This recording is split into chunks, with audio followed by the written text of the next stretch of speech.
केलेल्या उपकाराची परतफेड करायला आलास का? अहो बाबा, ते आम्ही वृद्धाश्रमाची फी भरायला आलो होतो आणि असं टोचून का बोलताय?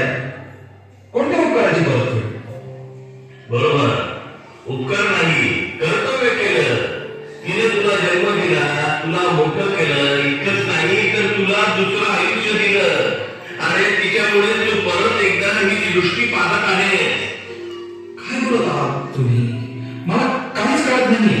होय बाळा, तुझा अपघात झाला आणि एक डोळा निकामी झाला तेव्हा तुझ्या आईनं तिचा एक डोळा तुझ्यासाठी दिला.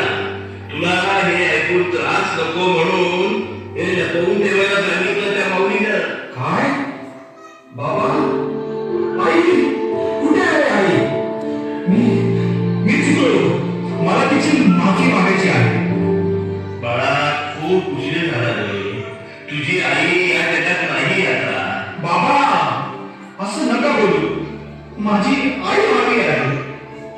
बाळा, तुला तुझी आई मिळणे आता शक्य नाही, पण तिची एक शेवटची इच्छा आहे, ही चिठ्ठी तू वाचलीस.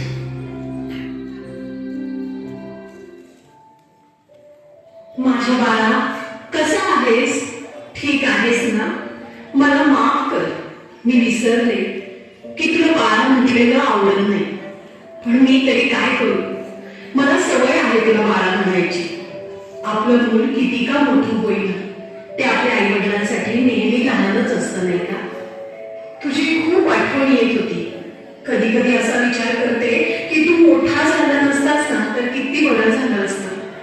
पण परत वाटतं की मी किती स्वार्थी आहे तुझ्या प्रेमापोटी असं वेड्यासारखा विचार करणारे.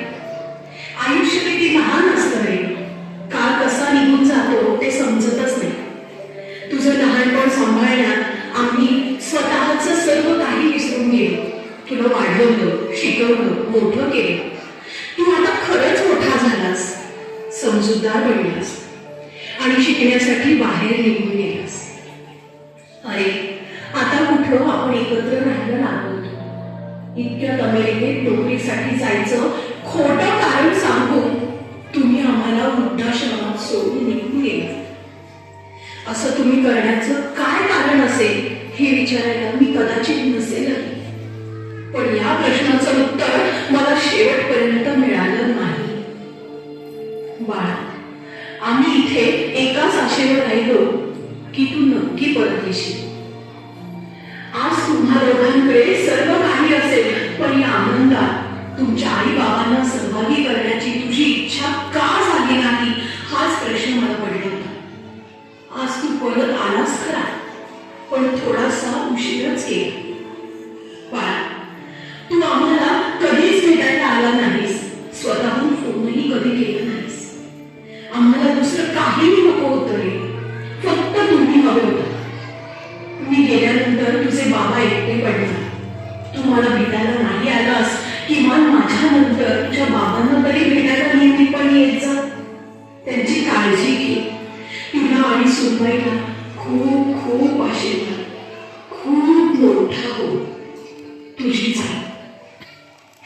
आई, मला माफ कर. आम्हाला आई बाबा ओझं वाटलं म्हणून आम्ही त्यांना वृद्धाश्रमात सोडलं. पण मला आज समजलं की आई बाबांचं असणं काय असतं. आज मी खऱ्या अर्थाने भिकारी आहे.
माझी सजवली जगण्याची आस तुझ्या